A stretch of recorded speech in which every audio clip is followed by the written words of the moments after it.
Hello, নমস্কার বন্ধুরা, তোমাদেরকে আরেকবার স্বাগত জানাই বুবুজ লাইফস্টাইলের নতুন একটি ভ্লগে।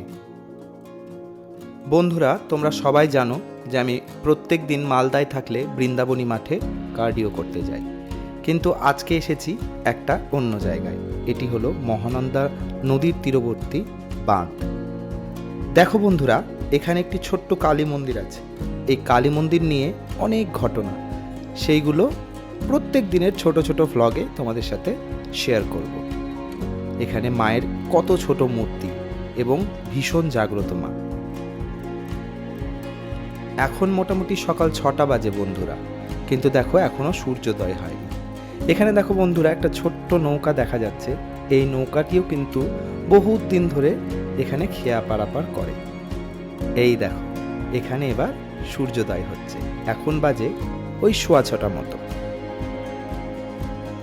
বৃন্দাবনী মাঠে তো আমরা রেগুলার যাই বন্ধুরা, কিন্তু মাঝে মাঝে একটু মাইন্ড ফ্রেশ করা দরকার। তাই এত সুন্দর প্রকৃতির মাঝে কার্ডিও করাটাও কিন্তু অন্যরকম একটু মাইন্ড ফ্রেশ। এই জায়গাটি দেখো বন্ধুরা, কত সুন্দরভাবে সাজিয়েছে। এটা কিন্তু আগে এরকম ছিল না বন্ধুরা, কয়েক বছরই হলো এইভাবে সাজানো। এখানে দেখো বন্ধুরা, এখানে একটি ছোট্ট করে জগদ্ধাত্রী পুজো হয়েছে, যেখানে মা এখনো আছে। এবং দেখো মায়ের কি সুন্দর, কি অপরূপ মূর্তি এখানে তৈরি করেছে।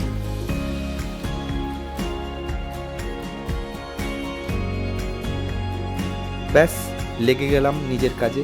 প্রকৃতির সুন্দর রূপ এবং নদীকে দেখতে দেখতে এখানে আমি স্ট্রেচিং করতে শুরু করে দিলাম। এরপর আমাদের যেরকম রেগুলারকার রুটিনে ব্যায়াম হয় সেভাবেই আমরা এক্সারসাইজ শুরু করছি।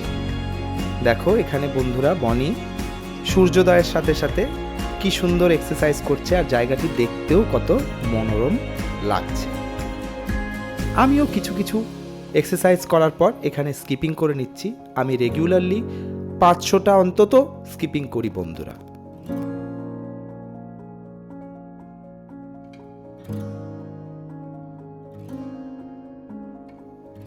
ব্যাস, কার্ডিওর পালা শেষ। বাড়িতে গিয়ে ছোট্ট একটু ব্রেকফাস্ট করে চলে আসলাম জিমে।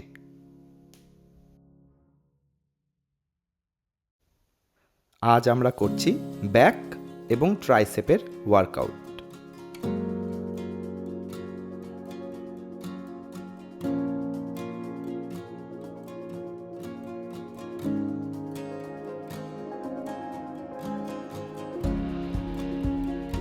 এই জিমটি মালদার সব থেকে পুরাতন জিম বন্ধুরা।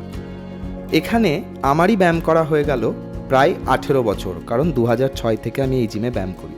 তাই শুধু এক্সারসাইজের জন্য না, আমি যেখানেই থাকি না কেন, যখনই আসি তখনই কিন্তু আমি কিছুদিন হলেও এখানে অন্তত কিছুদিন হলেও ব্যায়াম করি, যাতে আমার পুরাতন বন্ধুদের সাথে এবং পুরাতন জিম মেম্বারদের সাথে আবার দেখা হয়।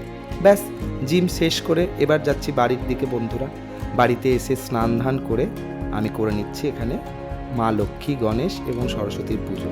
আমার বাড়ির ঠাকুর ঘরটা তোমাদের সাথে শেয়ার করা হয়েছে কিনা আমার মনে নেই বন্ধুরা। এখানে আমি ছোট্ট করে একটু ঠাকুরের জায়গা বানিয়েছি এবং এখানে এইভাবেই আমি পুজো করি বন্ধুরা।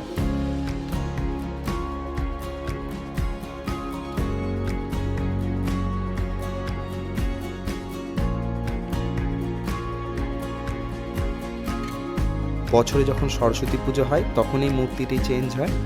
যখন গণেশ পুজো ভাদ্র মাসে, সেই সময় গণেশের মূর্তিটি, এবং লক্ষ্মী পুজো তো তোমরা সবাই জানো, কোজাগরী লক্ষ্মী পুজোর দিন আমরা এই লক্ষ্মী মূর্তিটি চেঞ্জ করি। এখানে একটা খুব ইন্টারেস্টিং জিনিস তোমরা দেখতে পাবে।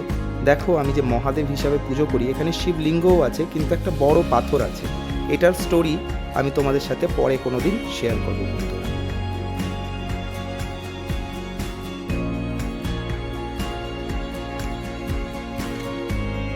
এই হলো আমার ছোট্ট ঠাকুর ঘর। তোমরা সবাই জানাবে কমেন্টে যে আমার ছোট্ট ঠাকুর ঘরটি তোমাদের কেমন লাগলো।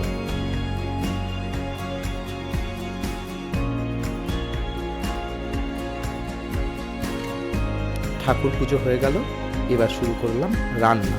হ্যাঁ বন্ধুরা, আমি রান্না করি বাড়িতে, কারণ আমার মায়ের শরীরটা ভালো নেই বহুত দিন ধরেই, প্রায় 3-3.5 মাস হয়ে গেল মা অসুস্থ। তাই বাড়ির রান্নাটা আমিই করি।